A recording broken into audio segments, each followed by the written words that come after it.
let me welcome you all today for this discussion. We believe a very interesting discussion because actually the topic we have today, it's not discussed very often. Future of art, art of the future. We would like to combine the reflections on art itself and the future of art with the new technologies and especially with artificial intelligence, just to see how far we use artificial intelligence in art and how the artists see these developments. My name is Małgorzata Bonikowska. I am the president of the Center for International Relations and the Think Tank Institute, based in Poland, European Union. And we do this in a series we entitled the series of talks Asia-Europe or Europe-Asia Online Bridge. The objective we put to this series is to bring together Asians and Europeans. In this case, today will be mostly Poles and Polish artists also who work all over the world with colleagues from Asia. In this particular case today, it will be China and Hong Kong. And to do that, we thought, of course, we have to have a good partner. That's why we work together with the Hong Kong Economic and Trade Office in Berlin, by the way. And let me welcome our colleague Bill Lee. Bill, the floor is yours. Please open. Thank you so much, Małgorzata, and distinguished panelists, ladies and gentlemen. Good morning. And my name is Bill Lee. I'm the director of the Hong Kong Economic and Trade Office in Berlin. So I'm bringing you today a little bit of spring sunshine from Berlin, as well as this very lovely background of the Hong Kong Victoria Harbour. And first of all, I applaud for the really insight of Małgorzata to bring together Asia and also Europe in these important discussions, especially today's very interesting topic, art and future. And we all know that present day experience shape art and shape future. So whilst most of us are in different degree of lockdown in Hong Kong or in Europe, I find it very interesting to look ahead and also to ponder how the pandemic has accelerated the transformation of art and the whole art market itself. The pandemic and the consequent leapfrog of digitalization has certainly left its mark on the art scene. And very interesting topics like NFTs and use of really AI in creation are top of the town nowadays. And why is Hong Kong so relevant in this discussion? I think very importantly, in the whole of Asia, we know that the art market has demonstrated a very resilient characteristic amid the really pandemic crisis. And Hong Kong is emerging as the region's art hub. Our Hong Kong's unique history and strategic geolocation made it possible for us to be the connecting point of the East and the West. And in this particular case, the East and West art markets and also the art talents. So in Hong Kong, in present days, we don't just find ourselves having a lot of talents. We actually see that the art market itself is flourishing because of the very wealthy and individuals and also entrepreneurs who are looking to expand their art market and art collections here. Perhaps I should just quote one figure. In 2020, Hong Kong's global art market shares rose from 17.5% in 2019 to 23.2% in 2020, which is overtaking London for the first time in 2020. I think this figure speaks for itself that a lot of attention is now towards the art market in Hong Kong, in China, and also in the whole of the Asia. And another key issue is that really despite notwithstanding the pandemic, Hong Kong remains connected to different places in the world. And again, I quote two examples. The Swiss art fair giant Art Basel that we all know. They held its only physical event in 2020 in Hong Kong. And this Hong Kong Spotlight by Art Basel featured 22 galleries in November last year. So we remained we remained connected, and we were able to organize physical art events despite the pandemic in Hong Kong. And also in June last year, another example was the Hong Kong Art Gallery Association, which at the very signature Thai Kun in Hong Kong, they organized the Unscheduled Thai Kun, which was another huge event welcoming some 3,000 visitors. So I think it's very important that despite all the challenges, despite all the really disruptions from the pandemic, Hong Kong remains the place to connect all the talents, all the collectors, all the entrepreneurs, and so on. And also, art is so relevant to the city, also because it's really one of the government's priority in Hong Kong. We are very excited about Hong Kong's upcoming development at the West Kowloon Cultural District, which is the flagship project in Hong Kong designed to boost Hong Kong's really reputation as the international art hub in Hong Kong. And also, amongst all these different new developments at the West Kowloon Cultural District, the centerpiece is the Empress Museum, which is Hong Kong's new visual cultural museum that is scheduled to be opened in 2021 this year. So Empress is going to be the interdisciplinary museum with an international collection that we are very proud of, because this will become the one-of-a-kind museum in Asia. So I will not go on, and I should pause at this moment, because I think everyone is very eager to listen to the wisdom from the panelists. But I really think that besides talking about really economic rebound, recovery, we should spend a little bit more time and talk about this very important and interesting topic of art in the future. Thank you very much. Thank you, Bill, for all these statistics and this, painting you painted in front of us of Hong Kong being not only the financial hub and business hub, but also art hub. That's exactly why we wanted to do this conversation with you. And also we thought, that for us Europeans, it's obvious that the center of attention has moved towards Asia, and especially, China and the surroundings. We discuss it very often, but really not at all often as far as art is concerned. So we would like to bring to the table today both people who are based in Hong Kong or China, and people who are based in Europe, Poland, but not only, to discuss it. Where are we? How we see what is this vision of the future we have? If this is something we see in a similar way, or there are differences between us, and how is, in practical term, how the artists see artificial intelligence as well.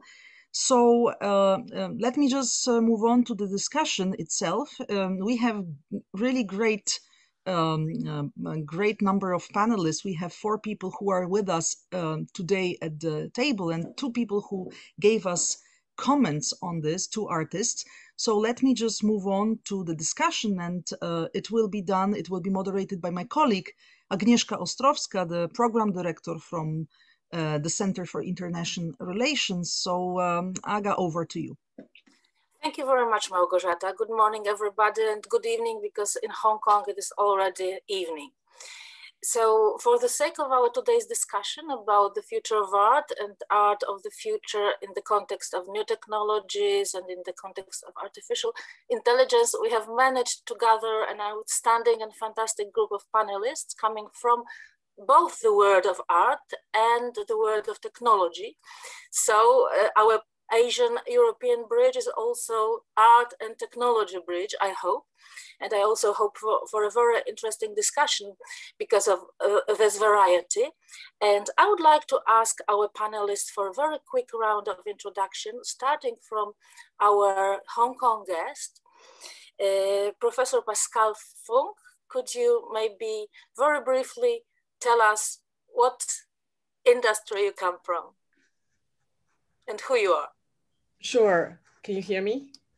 Yes, very well. Hi, so everyone, I'm very honored to be here. I am a professor at the Hong Kong University of Science and Technology, and also the director of the Center for AI Research here, short name CARE. And our center pushes for interdisciplinary research. So we have recently set up a joint lab with the Central Academy of Fine Arts in Beijing to work on the AI art. And I am also a visiting professor there, and I co-teach a class on AI for art. I have been in the field of AI since 1988. My main research field is natural language processing, speech processing. And recently we have worked on a lot of interdisciplinary projects, including, as I mentioned, AI art. And we have been working on projects with artists from CAFA in Beijing. And I will talk about my vision and my hope in the rest of the panel. So I'm very honored to be here and hope to learn from you all. Thank you. Thank you very much, Professor. I would like to add maybe that both parents of Professor were artists. So in a way, Professor is bridging the gap between engineering world and art. Yes. Professor Jeffrey Shaw, please, if we could learn about you. Okay, thank you. Thank you again. Also a great pleasure to be with you today. I'm a new media artist. I've been researching new media art since, you could say, the 70s. I've spent a lot of time in Europe, for instance, at the ZKM, Center for Art and Media in Karlsruhe. But 11 years ago, I moved to Hong Kong as Dean of the School of Creative Media at City University. And also clearly motivated by the fact that there was so much, let's say, new energy and creative energy in Hong Kong at that time, and there still is. Certainly, the School of Creative Media is a hub for artists who are doing a lot of innovation with new media and with technology. I also have affiliations with CAFA in Beijing and also with EPFL in Lausanne. Thank you. Thank you very much, Professor. And talking about parents, that might be interesting for our Polish viewers, that Professor is Polish, actually. His parents are of Polish origin, emigrated to Australia, changed their lives completely, as well as their name. What was your original name, Professor? Chojewski. Chojewski, yes. So I'm bringing to this conference Australasia, Poland, Hong Kong. That's right. Chojewski, that's a very Polish name. So Ewa Śmigielska, I don't want to talk about your parents, but what is your background? Oh, I'm very honored that I could be also the part of this discussion. So I'm the sculptress, but also I'm the visual artist. So I'm trying to mix these two different backgrounds and two different basic things in the one piece. I'm working in Academy of Fine Arts in Warsaw in Faculty of Design, but also I'm the ambassador of the connection between Poland and China in two different schools, like Sichuan Fine Arts Institute in Chongqing, and also I'm the professor in the sculpture department there.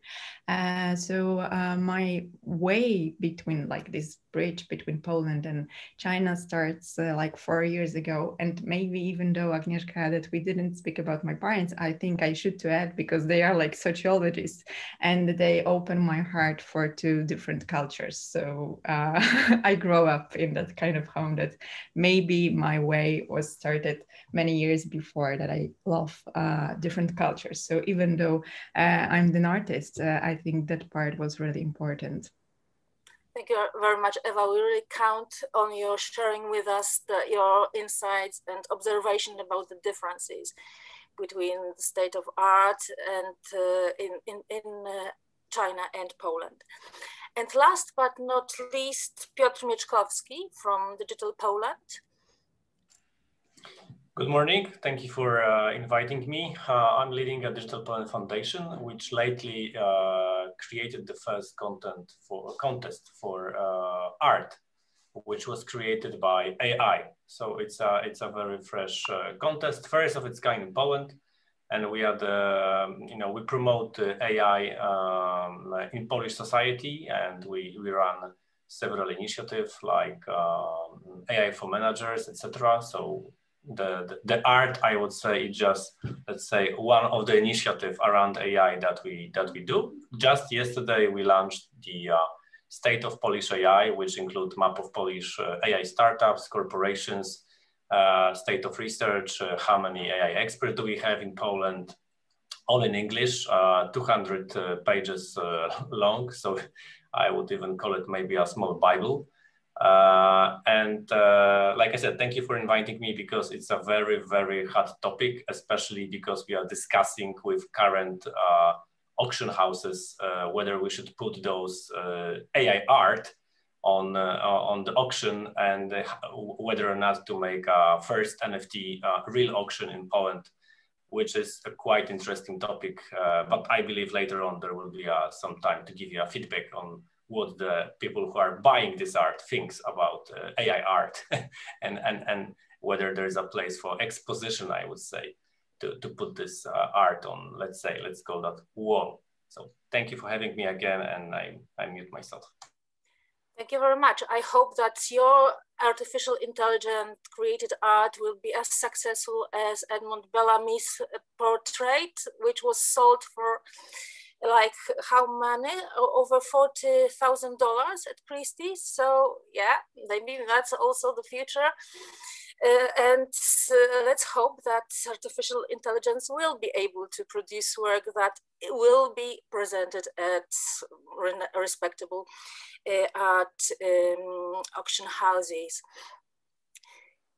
Unfortunately, two of our speakers could not join us online because of different time zones or because of their professional obligations.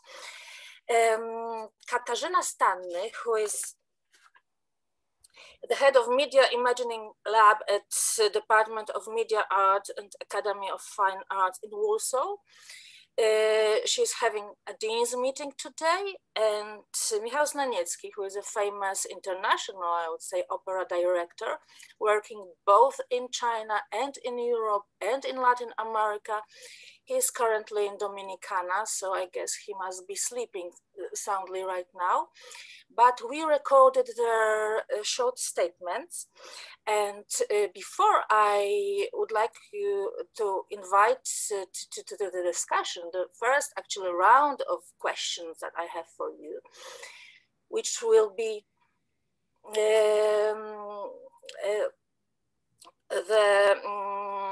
how artists see artificial intelligence. We will show you their short videos. But before we come to this point, I would like to initiate a discussion about another subject. What is the state of artificial intelligence implementation in the area of art in our countries? On which level are we? And I would like to start with asking Professor Pascal Funk, because Professor, Hong Kong is considered to be like Asia's art capital, right? And I know that Hong Kong government delegated like quite a lot of money, 30 million US dollars, the equivalent of 30 million US dollars. I don't know how much it is in Hong Kong dollars, but it's still quite a lot, for the development of artificial intelligence and new technologies in art. So Professor, can you tell us how it actually translates into practice? What is the outcome? So I think this is still the beginning of a development stage for tech art, especially in AI art. So in AI, so I can talk from my own experience. I started exploring this with a professor in CAFA whose name is Xu Bing. He's a very famous Chinese artist. And I think the first thing we did was to use machine translation to translate from human language to this emoji symbolic icon language that he created as an art project. And then we moved on to explore, AI technology as a tool, basically. So things like style transform, and also things like AI, using AI to generate images and so on. But I think both of us are more interested, we're less interested in using AI as a tool, like existing AI system as a tool, for example, to do style transform or to do image generation. Because, personally, I feel that that is more like AI as a tool is more like the evolution step of, you have your smartphone cameras, which has filters, right? And then you've had different kind of filters. Now you can have an AI filter. And to me, it's very interesting as an application, but it is not art. I think he and I would both feel that for something to be considered art, it has to be something that has never been done before. So, and to me as an AI practitioner, meaning as an AI researcher that, I've been in AI since 1988, what interests me is to push the boundary of AI and art together. So not using AI as a tool for art, but to create art and AI algorithms together. What do I mean by that? So, so I have to go back to the origin of my background, which is that my parents, my mother is also a graduate of CAFA, and my father from Hangzhou, but they basically, when I was very little, they try to groom me as to become an artist, right? So I received a lot of education in art when I was young, and including, I watched a lot of movies, including sci-fi, right? And that actually inspired me to become an engineer. Turns out a lot of AI engineers, especially of my generation or previous generation, were all inspired by sci-fi movies. And our vision of AI is actually heavily influenced by movies. So the origin of AI, the creativity, the origin story of AI, you can say came from art, all these artistic imaginations of the future. So AI itself is a very different kind of technology because it's always set between fiction and reality, right? So something that used to be sci-fi now is the reality. And we're looking into what is the future of AI. Now we are again looking into fiction, and we try to, realize that vision to become reality. So working with artists together, my goal is to hope to actually bring artistic vision into the creation of technology. So it's a little bit reverse or inverse of what people usually think of AI art. They usually think of AI art as using AI technology to create art. For me, it's the creating something as a single entity called AI art. So it's not AI and art, it's really one thing. And I hope to see new algorithms that, that can come out of creation of this art, that will create new algorithms. For example, in AI, many years ago when I was a student, we created a lot of AI algorithms for defense purpose, for military use. But then these algorithms later on are appropriated, applied to civilian use, right? So I'm actually hoping that we'll create art and create new AI technology from the process of creating AI art. And then that will push the envelope of technology advancement, and that will in turn benefit people's lives.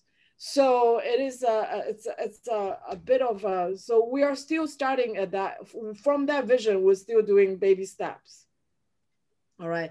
And I hope that this thing called AI art is something that I think today we still cannot imagine what it is going to be. So all the style transfer, all the creation of images, those are very interesting, but I don't think we have seen the real, the beginning of real AI art yet. So that's my view. And I hope the Hong Kong government's support of tech art will be a boost for the creation of such tech art and media art, and as well as AI art. That's a very, very, very bold vision and very interesting concept that AI is not only a tool, but actually this is the artists who co-create and create algorithms. And I would like to ask Piotr Mieczkowski how close we are in Poland to this vision, because, well, from your Digital Poland reports that I studied, we can learn that only 4% of artificial intelligence solutions applied by Polish IE companies go to the sector of art and culture. So how would you comment on that? Why so little? Yeah, very, very briefly. So first of all, I fully agree with Professor, that was just said before. So the AI art, I think, started several years ago. The first pioneers in Poland that I found, that was the first one. Actually, they were using robotic arm to paint something. Of course, it was, I would say, it was not a beautiful picture, but nevertheless, they started that, I think, like 10 or even 15 years ago.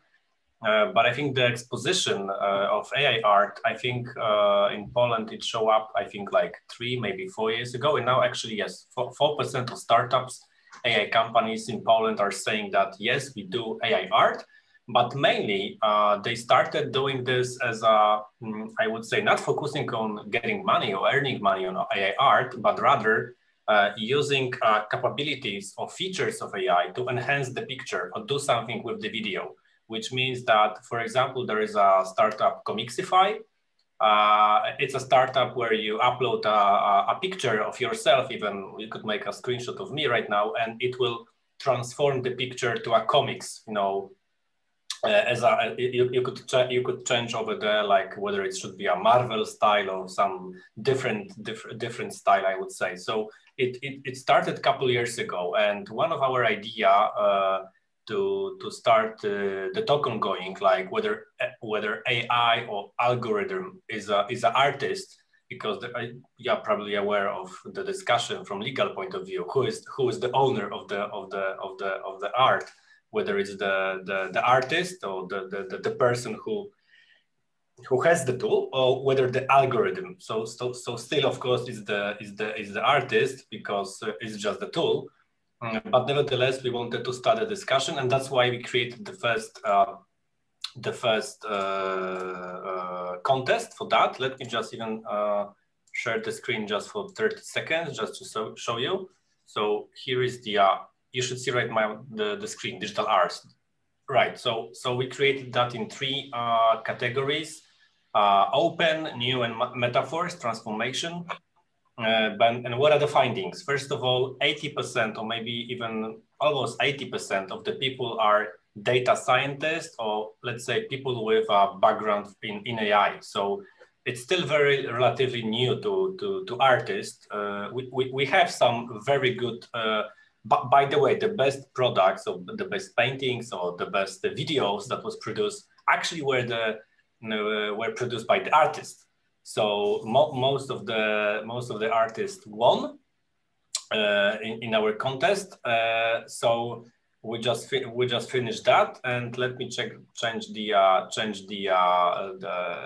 page. So I will send you after the meeting. I could send you a link to a virtual gallery, because we had an exhibition. We're supposed to have an exhibition with National Museum in Warsaw, but due to COVID they had to close. So we decided to make an exhibition online. So actually, from wherever you are in Hong Kong, also you could see it. So there are several cases, and most of the cases, I would say, focus on the thing that was mentioned by the professor, which means that you take the picture which the original on the left, then you put the picture of, actually, I think his wife, wife of the artist, and then it transforms the original picture, put it on the input, and then you get an output. So that's an example. So it's pretty fresh. I must say that when we approach the media companies, the biggest one, like Discovery Group, that's one of the biggest media group from US or Linear Access Bringer, they were, I would say, it was fresh for them. So we are now thinking about bringing the art to the media, like a product placement. Of course, it's not a product, but we want to put it in the TV series or somewhere in the background to show that, hey, we have the first, I would say, AI art in the TV. So that's the current, I would say, status. In terms of exposition, I had a very interesting discussion with the leading, I would say, because that's the number 1, number 2 in Poland in terms of auction houses. And I must say they are not ready at the moment. I mean, because they asked me the question, for example, okay, several years ago, there was a street art boom, and then there was a video art boom. But the main challenge, but I think it's going to change, by the way, they have to open the mind. But nevertheless, they said to me that the main challenge when people buy art is they want to put this on the wall. By the way, I have a couple digital drawings on the posters, so that's digital animals just above my bed. But anyway, I'm saying this because the people said that if you buy the digital art, so the main challenge is what can you do with it? I mean, it's inside your computer, whatever, smartphone, and the main challenge is we are missing the digital I would say the digital paintings on your wall. And second actually was whether the buyers will be open to buy that. Because, you know, he mentioned that most of the Poles, at least, that are buying the art in Poland, okay, some of them are open to something new, but 80% or 70% of the buyers are focusing on buying the previous art, I would say, like from 19th century or 20th century, which is like, you know, created by famous Polish artists, I don't know, 100 years ago. But nevertheless, I was telling the CEO, by the way, because one of them is said, okay, let's figure out maybe within a couple of months, let's come back to discussion again. But nevertheless, I want to underline the world is changing. Forget about NFT, even the current boom. Just take a look at the TV. In Poland, I don't want to make any product placement here because probably any other TV company is doing that. But nevertheless, there is a TV campaign ongoing right now in Poland, done by Samsung, which is, as you know, one of the electronic giants in Europe, in the world, I would say. And they are just offering a TV, which is called Frame, Frame, which you put on the wall. And if you buy that TV, you get access to 300 best paintings from art galleries. So now they position the TV. You could buy 9 kind of frames, like a wooden one, plastic one, white, golden, whatever. You could put this TV on the wall, and it will look like a painting, right? But it's digital, and it have many features. I think we don't have time for that, but it have many features. Like it goes dark, so if there is a dark in the room, it's getting darker, so it looks like a real picture. It doesn't have this brightness all the time. It's safe energy, whatever. And I'm telling you, it's coming. It's coming. Just 1 year ago, I was about to buy, but I have already 2 TV screens in my house. But maybe I will buy the third, or I will wait when the one will be broken. Because now LG is offering a TV which is 2 millimeters thick. It's like glass. So I'm telling you, the world is changing, and I truly believe that within 20 years horizon, you're gonna put a TV glass on the wall, and people will forget about, I would say, physical paintings. So I truly believe it's the trend. Probably right now we have a speculation mania around NFT, but nevertheless, I truly believe the world is changing, and you're gonna see the glasses or TV which are on the walls, and people forget about putting physical pictures and put the digital ones on the wall. Well, maybe we're facing a revolution while art and science and information technologies get together, combine together. Professor Shaw, the idea of a work of art which is elusive hasn't been strange to you, because this is what you actually have been doing. You are a veteran of the creative use of digital technologies. So I'd like to ask you about your perspective on what Piotr has said, that people want to buy a piece of art to hang it on the wall. The best if it is painted with oil paints, because they will last longer. And also in the context of your students, because you work at 2 universities, right? So I would like to tell me to what extent your students also are using the artificial intelligence or new technology solutions, or to what extent do you see that they are kind of attached to old ways of imagining? Please. Okay, I mean, I find this discussion very, very interesting, also a little controversial.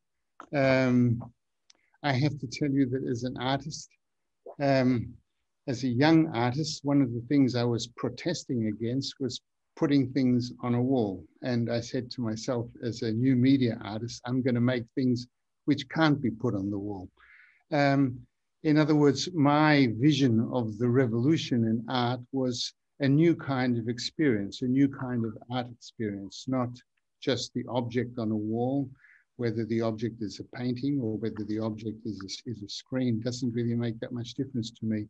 It's the dynamic of the relationship between the viewer and the artwork, and creating a new space of interaction, of experience. For me, the model in a way of what technology really does for art is the cinema. You know, cinema revolutionized art, gave it a whole new dimension and a whole new type of experience and a whole new narrative structure. And I'm looking for that kind of newness when I think of technology and art. And the other issue for me is that I feel that because technology has a certain momentum, and the momentum, of course, is coming from industry, is coming from a capitalist economy. Basically, there is it's an engine that is unstoppable because so much depends on it. It means it's also a cultural force. Yeah, technology. We live in a machine culture, and then the question is, what does an artist do in the context of such a changing cultural environment?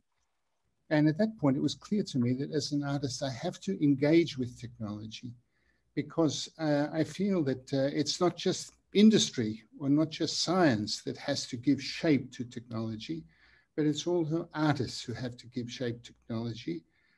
And as was mentioned earlier, I do believe that there is in art and technology a fundamental synergy, in the sense that the two things go hand in hand.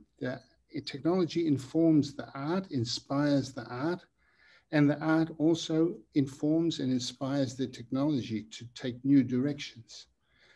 And what do your students think about it? Do they also feel the synergy between art and technology? Well, you know, our students at School of Creative Media, they come to our school because of who is teaching there, and all our teachers, all our professors are deeply committed to exploring new avenues. And there are many new avenues. I mean, one of the exciting aspects of new media is that you can go in so many different directions. And AI, machine learning are just some of the threads that you can follow. So our students come actually impassioned to engage with these potentialities.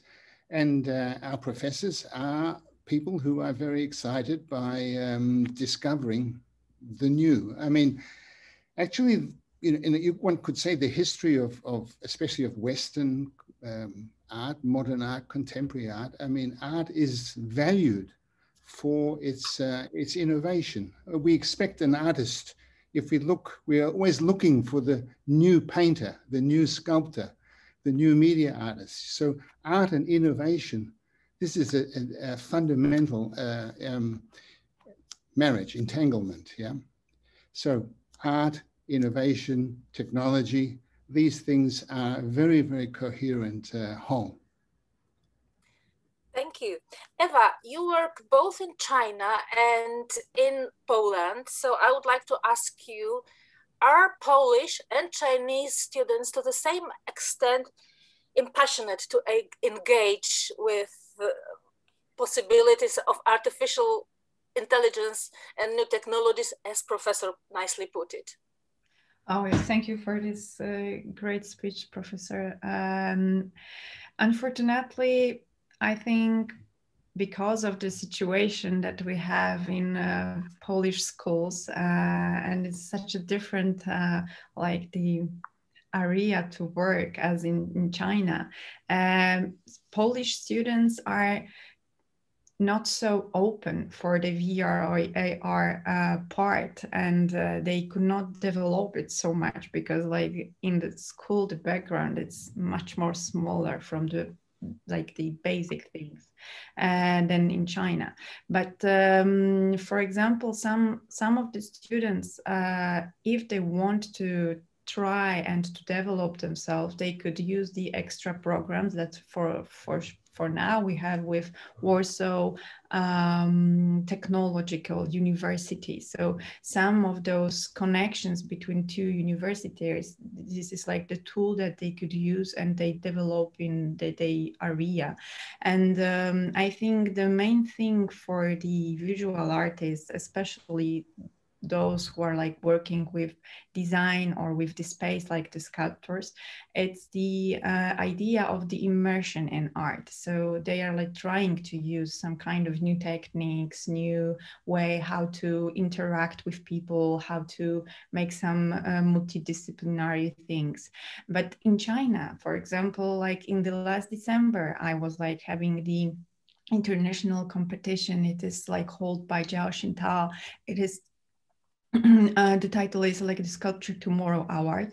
There was like a huge part of artists. They present art where the AR was the also main part. Even it was like the sculpture award. So the way how they are trying to use and develop themselves in the academy, as I could observe in Sichuan Fine Arts Institute, it's much more bigger in the part in this educational process. So I think like we have really long way to, like in Poland, to try to teach our students to use it, because like the lockdown gives us beautiful tool as is the online virtual collaboration. And even though we cannot go to China for more than 1 year with our students, there is several projects that we are trying to do using the new techniques. Even this is like the art school, like Academy of Fine Arts and Sichuan Fine Arts in Chongqing. There are like several ways how they could, for example, dialogue using the visual dialogues between them. So I think that was like really great point where Polish students could even, they could not develop as much as Chinese students. They could try to feel this visual language and try to understand it, because for example, I'm the sculptress, and for me, the most important is the space. So we are trying to talk with our students that even you are using some kind of new media and new technological tools, you could also think in the most safety way. So when they are, for example, using the space and we're making the sculpture, they are trying to do by themselves using, for example, the Arduino systems to collaborate with people and try to open they experience for that.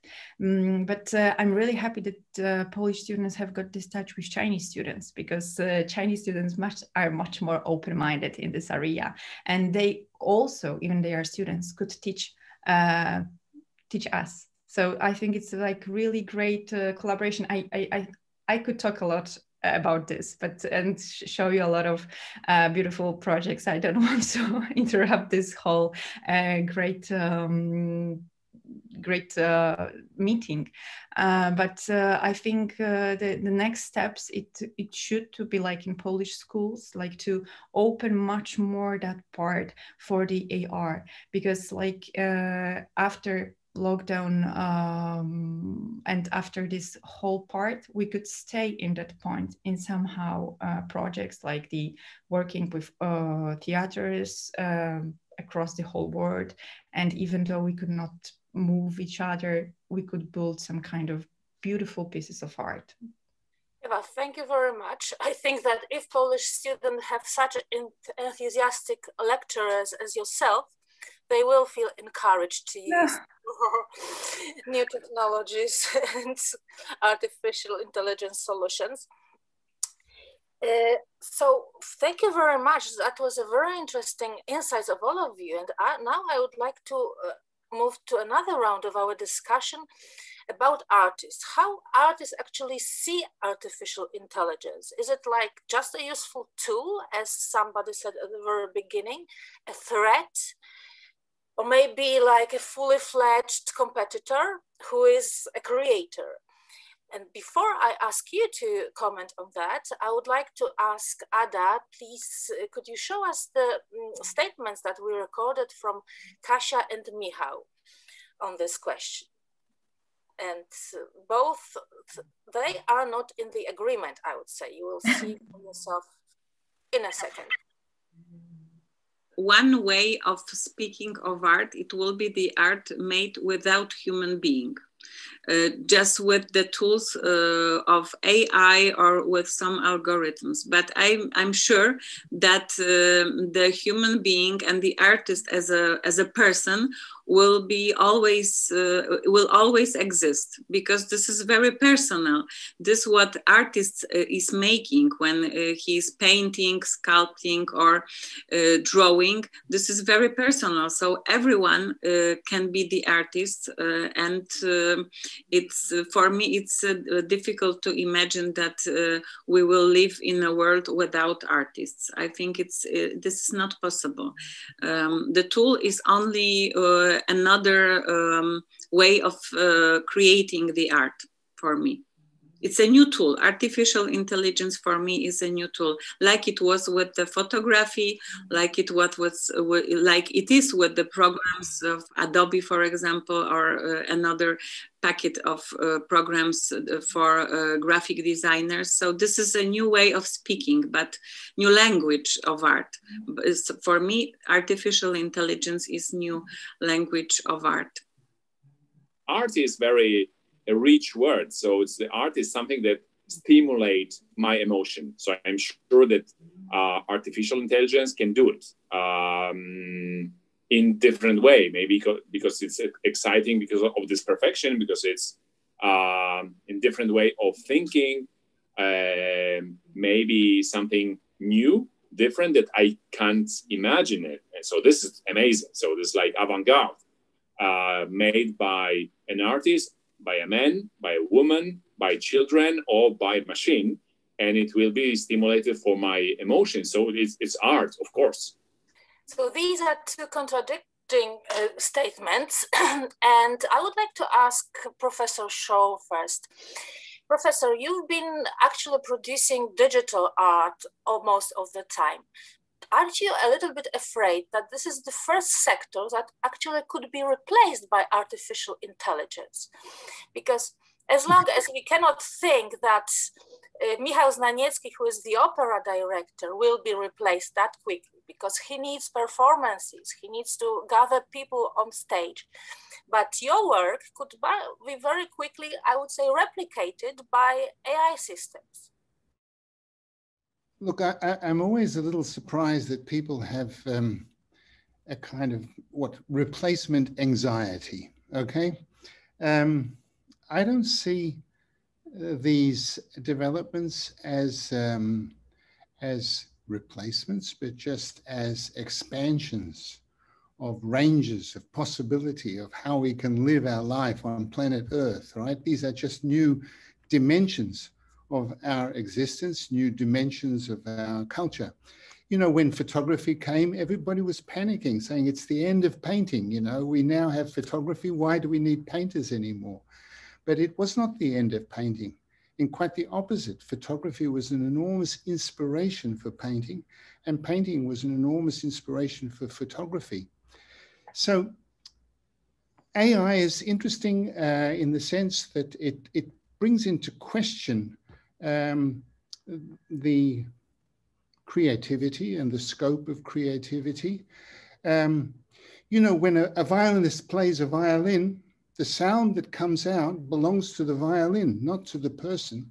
Yeah, it belongs to the technology of the violin. It's a marriage. And if I think of where AI and machine learning and other technologies will go in the future, I see this as very, very fertile grounds for artists to exercise their creativity and make new contributions to the world of art. I don't see replacement as an issue. In the end, whatever the machine is going to do, there has to be some human agency that has set it in motion. Now, of course, at a certain moment, the machine may go off and start doing its own thing. And we can then, you know, watch it and be amused by it or horrified by it or say, no, let's stop this, it's silly. Or no, this is really interesting, let's keep going. It's a bit like these poetry engines. You know, there are beautiful poetry engines that have been created algorithmically.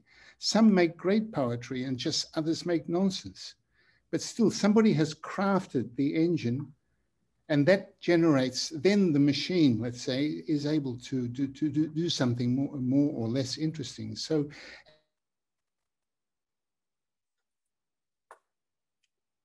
and for the artist, it's a potentially very dynamic relationship. I'd like to just share with you, if you don't mind, I'll just do this very, very quickly, a shared screen. I want to just show you one work, which for me was just simply invigorating in this sense. Let me just see if I can bring this up. I'll just show you one work, for example. This was a work which I made in 1966. I'll just turn the sound down. It's an animated film, but the images are hand-drawn, yeah? And these are the drawings. You see, it was two people made these drawings together alternately, but you see the sheets on the left where we made the drawings, and we end up making thousands of drawings. And over a period of about a year, I think, that we were working on this. And then we made cells, you know, traditional 16mm film animation cells. And then there you see the 16mm film that we made in 1966. Now, recently, I worked with one of our faculty, Hector Rodriguez at School of Creative Media, who's very interested in machine learning and has a lot of skill in terms of machine learning. So I said to him, look, what happens if we just give all these drawings to a computer and let the computer learn what the formal language is of these drawings? And the result was that in 2020, I was able to exhibit a new work, which I call Continuous Sound Image Moments Machine Learning 220. And I just want to show it to you because you can see that there is a lot of similarity. In other words, the computer did a good job figuring out what the formal language was of those images. And also now the animation is not fixed on film, but is interactive. So the user, so this is a new feature, the user can control the frame rate of the animation. And I'm just going to show you the two things side by side so that you can get a feel for the relationship between these two works. Now, one for me doesn't replace the other. In fact, what interests me now is that you can put these two things side by side and you can say, look, we've got two paths of creativity. One was a series of drawings that became a 16mm film. Another, a series of drawings which was given to a computer. And now the computer can create thousands, millions of these drawings. Endless. I mean, we ran out of steam after 1 year. And here you have you know, and so there you have this. So I just wanted to share this with you to give you one example of a work which actually I found very gratifying and very simple too, but certainly for me, and also culturally relevant. You know, the film in 1966 was a radical animation film of its time, right? And now I'd like to think I've created another animation film, maybe hopefully as radical, which is a radical animation film of this time. Yeah, artists, they will always be creative regardless of whether artificial intelligence is involved or not. Eva, I would like to comment also on this issue, what artificial intelligence is for you. But before you do that, I would also like to invite our audience to ask questions, because I think that our discussion is quite fascinating. There are many subjects tackled, and please, all who would like to ask something, write us your questions on chat, and we will still have time to for our panelists to answer some of at least your questions. So Eva, please, another artist in our team, what is AI for you? How do you treat it? Oh, as I mentioned before, even though I'm like the sculptor, so for me it's like something that I have in my mind in the art process that is so much more than just a tool. It's really hard to explain in a very easy way what is the how I'm thinking about it, but when I'm in the artistic process. But for me, it is something like we need to rethink about the space and how I could use it during my artistic process. So I'm so sorry, it's really hard to explain, because for now I'm exactly trying to make my own exhibition in the Polish Sculpture Center, and I'm using AR now. So I'm in the process, so I'm so sorry for that. But when I'm thinking about the space, and when I'm trying to think about the public, how they will come inside some gallery space, I'm trying to predict how they could think and how they could feel there. So for me, the AR, it's like the tool, how I could use, making the immersional context for them. So it's not just like the stone, it's not just like working on it inside, even that I could create it like this, but it's something that I could add and make some other dimension. Because like for artists who are like working with the space as the architectural designers or sculptors, the AR, it's like something much more bigger to create and to share with people. For example, for me, it is also a very useful tool when I'm working with artists in San Diego. When I'm making the operas, we could make the platform and we could see the project before it will be in the normal world, before we will meet up in the opera building. We could create something in the space, and where we can create like the composers, like the set designers and many others. And we have like the model, for example, in the space, and where we could try our ideas. Because like for now, in the international context where we are like making the cooperation, I think this is like the most important to make this feeling for public before we will meet up somewhere. And even though it will be like the normal art, like where the public will be sit down and view the show. few years ago, I have a really great experience to work with my friend who is a composer. It's Wojtek. We make the body opera where I was the set designer, and where we use like the AR and like some kind of Arduino things where we try to also join the public and use their bodies as the instruments. So we make some special microphones, and we try to join them to make this whole project together. So for me, it is like really, AR is a really important tool to develop myself as an artist, and also to develop some kind of ideas that will be not touchable without them. I do hope I explained it very well. I'm so sorry, because I'm now in the artistic process. So I'm trying to rethink and reuse some kind of Arduino systems now. So I do believe that one more time, it will be much more easier to get for me as for an artist, and to work out in the whole over the world, because I think it's like the future and how we could understand art. Thank you very much, Eva.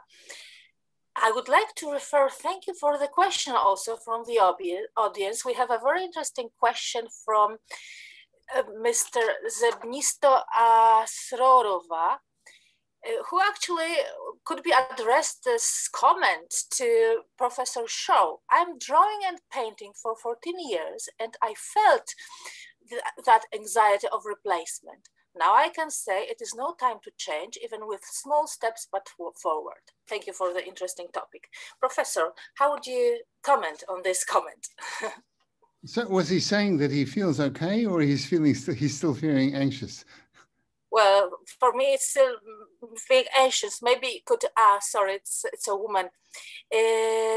So honestly, look, there are so many wonderful painters that are still painting. There are still so many wonderful painters who are innovating painting. There are so many sculptors who are innovating sculpture. You know, painting has got a long future ahead of it. And sculpture, all the traditional media have great futures. My son is doing ceramics, right? Not media art. And so all these things have a path. They have a path from the past. They have a path in the present. They have a path in the future. And what we are looking at now is, let's say, an enlargement of the range of possibilities for a creative person today. A creative person today has a whole range of choices to make. And if you decide that AI, and the synergy of AI and art making is an interesting direction, a way in which you can bring something. And when I mean bring something, I mean just not invent some kind of new trick or new, how do you say, special effects, because I'm not interested in, I mean, AI is great for special effects, that's true, but we're not talking about special effects here. We're talking about art making. And I think for lots of young artists here, this is a wonderful challenge here. And that is, what is the shape of art in the future that is being, how do you say, that we're the instrument, and more than the instrument, because as I said, the violin is more than merely a tool, where the instrument is these new technologies. Thank you, Professor. I hope you answered Mrs. Benisto's comment. And I would like to just say that it's her, so sorry for that. And before I go to another question from the public, thank you, and please send out more questions. I would like to ask Piotr about your comments from the competition for artists. You said that actually 80% of people who participated were not artists, but they're coming from the world of technology. How do you explain that? I mean, why artists? What is the barrier for artists to enter?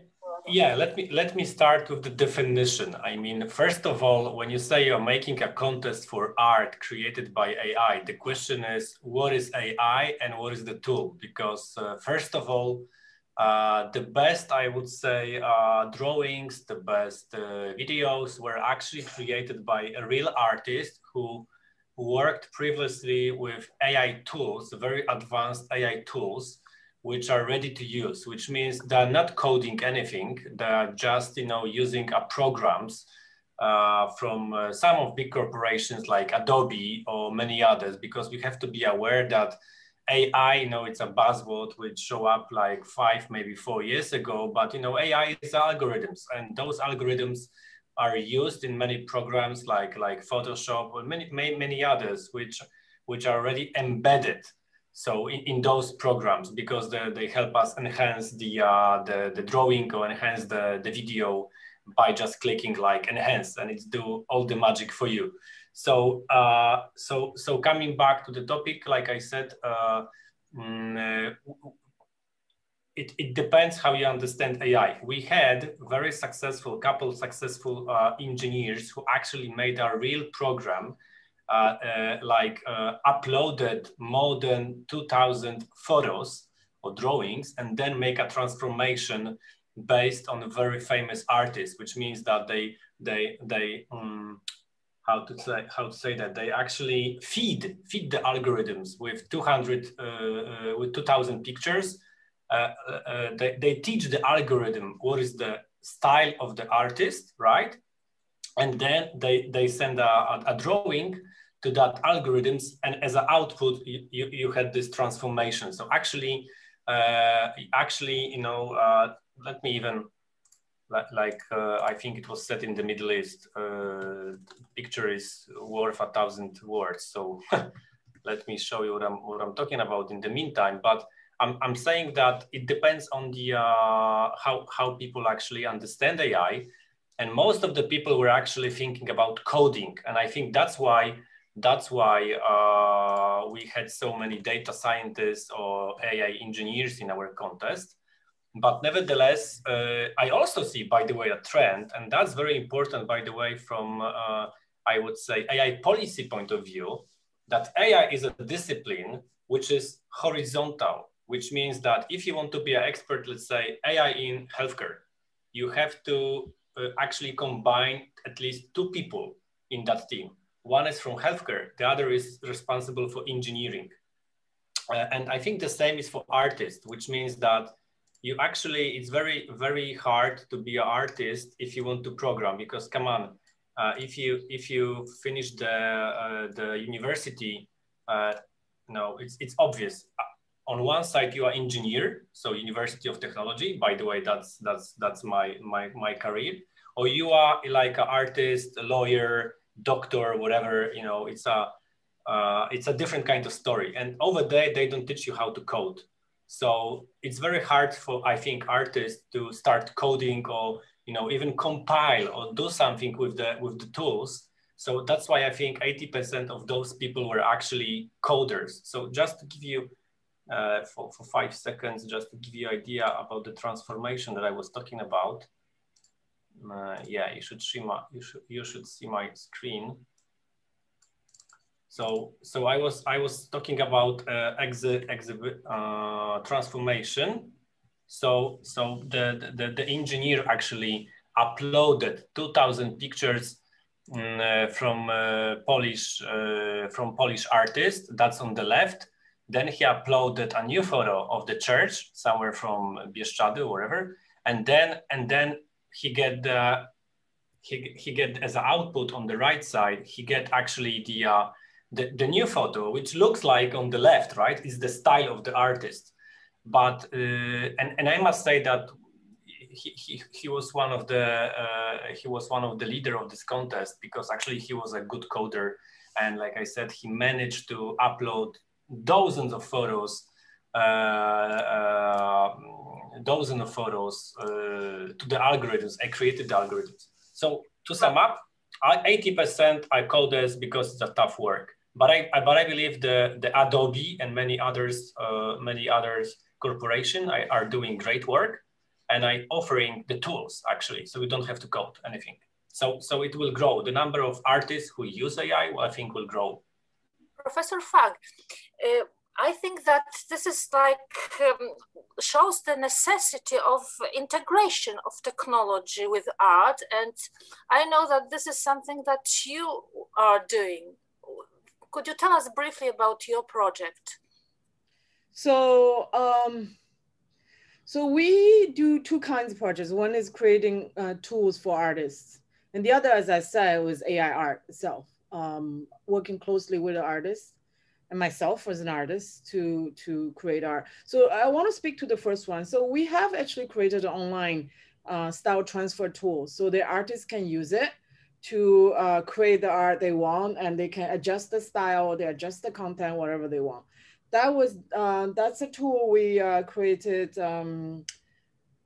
maybe 2 years ago, because there was a need to do that because the machines, so it's the current existing technology, if you want to do that, it's too slow and it requires a lot of machine power. So we actually had to do a lot of algorithm optimization so that artists can actually use it and see, and then they can adjust it in real time. So this is a very meaningful project we did. If I may jump in, what I meant was that you create teams between artists and coders, right? And this is something maybe that this is like a step towards integration. Yes. So yes, so at CAFA and UST, I started teaching a course jointly with the CAFA professor 3 years ago. So we've taught this for 3 years. Well, we teach AI, the fundamentals of AI, and how can AI be used in art and examples and so on, to CAFA students together with our computer science students. So the computer science students are not many, because not many of them are interested in art, but some of them, and we just combine them. And we'll be experimenting with this course for 3 years now, and every year will change a bit. And this year, my experience is that we have to we have to actually design a curriculum where some of the necessary basic skills we have to teach the art students. It is possible to teach them. We don't have to go to, it's not the same way as teaching computer science to students at all. And I also believe that the current division of science and art students education from high school is way too separated. And in the future, we need to teach them together, or at least teach some of the art students some STEM knowledge and some of the STEM students art culture. So we experiment for 3 years, and I'm still not happy with the current format. But one important thing we found is that it's super important for the art and the engineering students to be together, meaning they have to do their projects together. So it's all project driven, and they actually have to design the projects together.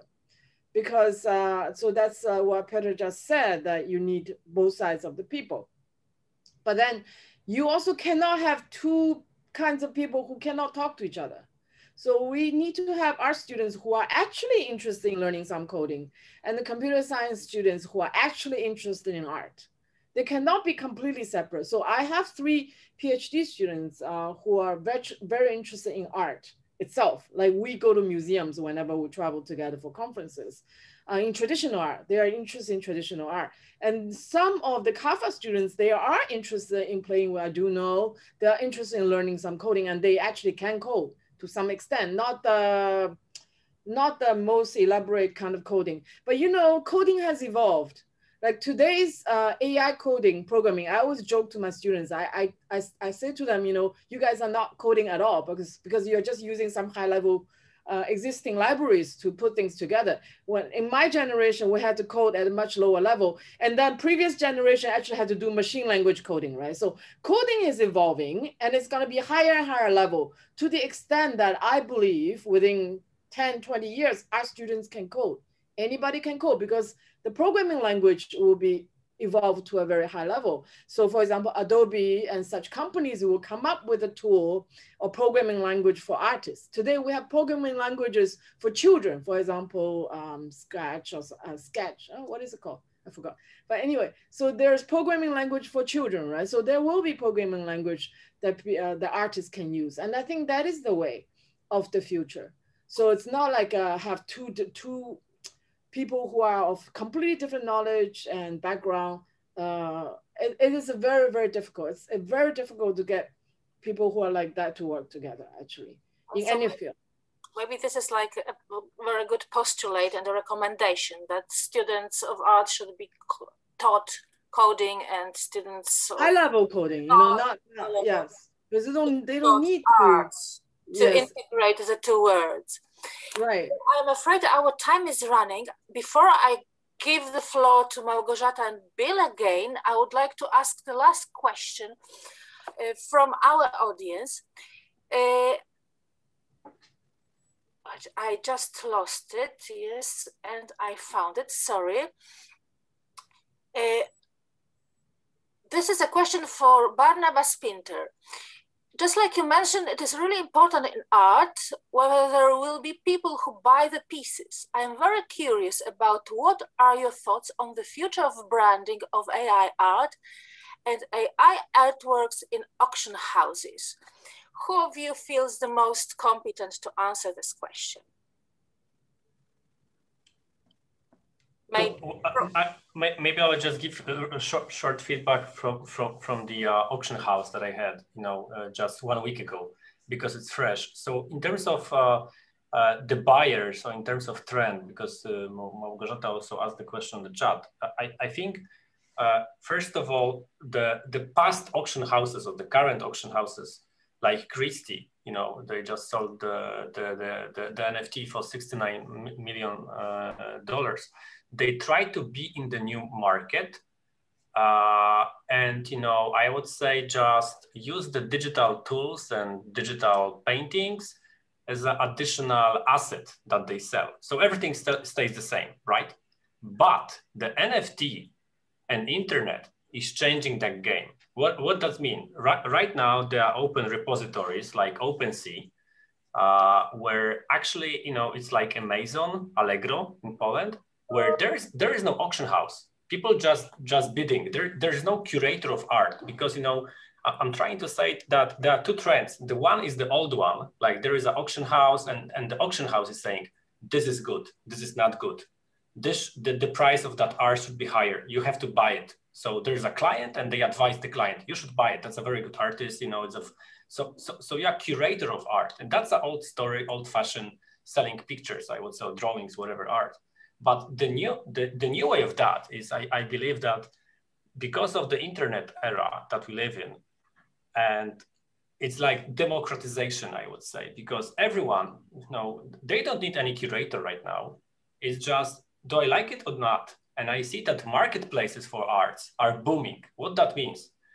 Cut the middleman. It's again the revolution. So like with Disney in the past was paying cinemas to distribute the films. What Disney did, they just created a VOD and now just selling you directly the subscription to buy the films. So higher margins, direct link with the consumer.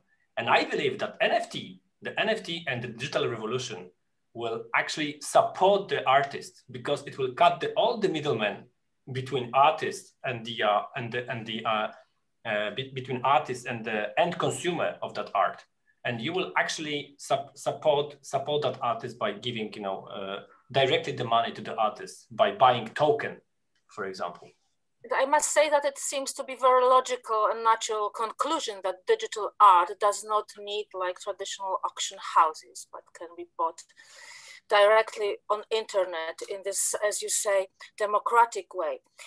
Thank you very much for all your insights and for this fascinating discussion. I'm afraid that our time is running and we'll have to end up here. I think that you managed to convince me that artificial intelligence and art will make, or already makes, a good match. And I would like to now ask Małgorzata and Bill to finish our fascinating discussion. Yeah, thanks, Aga. I find it quite interesting, really, because I'm a political scientist and I rarely really enter into the art field. And I just find it so crucial because maybe, we say that artists have this kind of senses, the extra sense to feel the future, that artists are always in the avant-garde of the processes which happen in all the other domains, in politics, in the society, in the economy. So maybe, just this discussion about the future of art, it's not only the discussion about the art of the future, but also about politics of the future, about, you know, economy of the future, about the trends which the art can always visualize and, you know, show us earlier than it really comes to our reality. We have now some other also questions concerning intellectual property. I myself, I'm very much interested in asking about other trends, not only what Piotr mentioned, which I find fascinating, that the TV set can be really a painting in our house. But what I understand would be one of the recommendations or one of the conclusions out of this discussion is that it's not only that artificial intelligence and new technology is a tool, but actually we are going under the total radical change of maybe many things, if not everything we are used to have around us. So it's not only a tool, it's maybe something much deeper, which will change our reality. So that will be conclusion from our side. We'll try also to write down some basic, you know, conclusions out of this discussion and put it on air. I understand we don't have time even to answer Professor Funk about how can we can be sure that artificial intelligence will have a value, right? And I find the question concerning branding also very interesting. So definitely, I understand that this was a fruitful discussion. Bill, over to you. Yeah, can I add to that comment from Margareta and also Piotr, because I want to end this with actually a question rather than a conclusion, because it's really very inspiring. It makes me think about, in the economic side, we talk a lot about the use of AI, 3D printing, that's leading to the fourth industrial revolution. That means the product will be more personalized. It will be more really client-driven rather than just mass production. And then that really leads me to the thinking that whether the use of AI in the area of art will lead to similar trends, same to really in the industrial production, that there will be more personalized, more client-centered form of art production, rather than the expression from the artist itself. I think that's really some of the radical change that Margareta has mentioned, and also Piotr has mentioned. So that's really a question from me, and I don't have any answer, but that seems to be quite an interesting way to look at this thing, not just from the artist's perspective, but also from the consumer's perspective. Bill, thank you very much. And let me end with this note that Hong Kong, as you can see, is really an interesting place to be when you are an artist or artificial intelligence specialist who wants to really learn more and be, you know, more influential in different domains, not only in IT. But Bill, I just want you to mention something which will happen in Hong Kong in November, which is actually dedicated to science. And the conclusion, my suggestion will be maybe it should be enlarged in the future for, you know, this artist domain, but now it's a purely scientific competition about the forum, laureate forum you are doing. Well, I would just say one word about one sentence about that. We are going to have a laureate forum. I hope that will still be held when the pandemic situation eases, because it's very important. I mean, we talk a lot about tech, a lot about creation, a lot about science, and all of these have to be done by really nurturing talents. We will need to give them directions and to really pass on experiences. So I think the purpose of the Hong Kong government in supporting the Hong Kong Laureate Forum is to encourage talents and young scientists to really learn from the experience from the sure laureates themselves in the way of exploring different facets of science, including, of course, mathematics, astrology, and so on.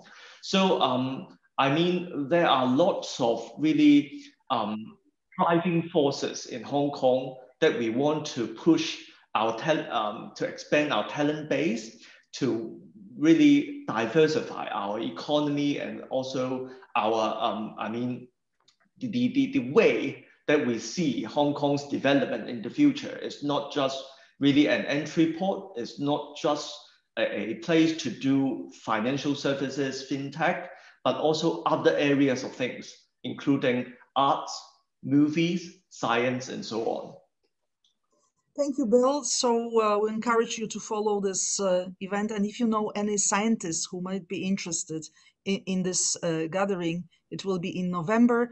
And we hope to have another Europe-Asia bridge soon, maybe in June, dedicated to science and academic cooperation. Thank you very much, all the participants. Thank you very much, the speakers, first of all. Professor Pascal Funk, Professor Jeffrey Shaw, Ewa Śmigielska and Piotr Mieczkowski, and also Katarzyna Stanny from Warsaw Academy of Art, and Michał Znaniecki, worldwide known opera director. Thank you for all the questions, and have a nice day. Thank you. Thank you. Bye.